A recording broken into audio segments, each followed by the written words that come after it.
Mary Shelley's Frankenstein. Victor Frankenstein is the title character, protagonist, and the main narrator, as his novel has three.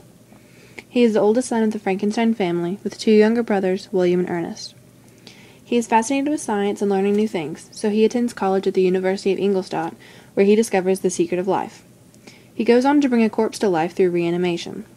After a series of events, he ends up in the Arctic, half dead, on a dog sled, and is rescued by Captain Robert Walton.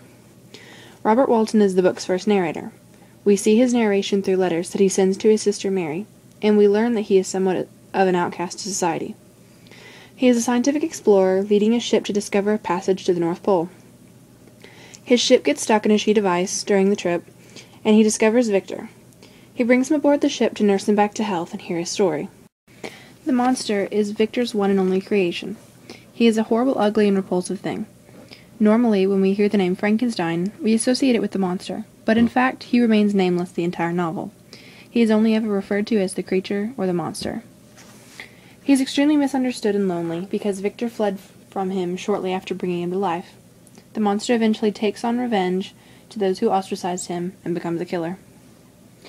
Elizabeth is Victor's cousin, and the woman he has been set to marry since they were children. She is remarkably beautiful, and all the Frankensteins love her.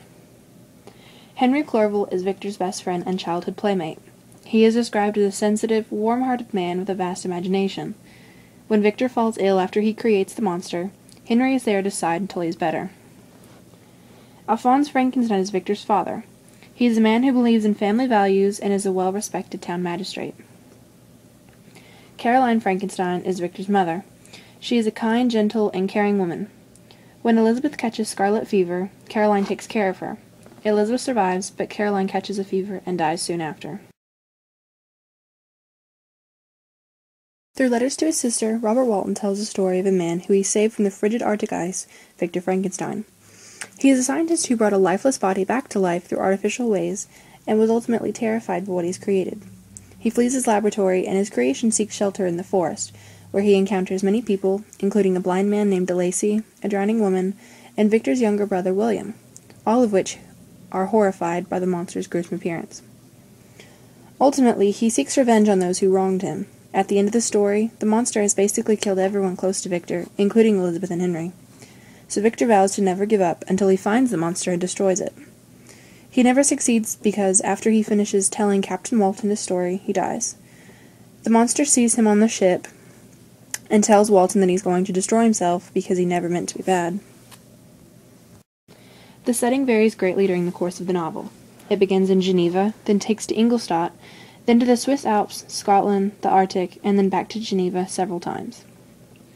The point of view is very significant in this novel. It's told through the eyes of three different characters who all have a different way of seeing things: Walton, Victor, and the monster. But they all have a reclusive way about them. If you haven't noticed by now, this story is a flashback within another flashback. The main themes in this novel are revenge and isolation.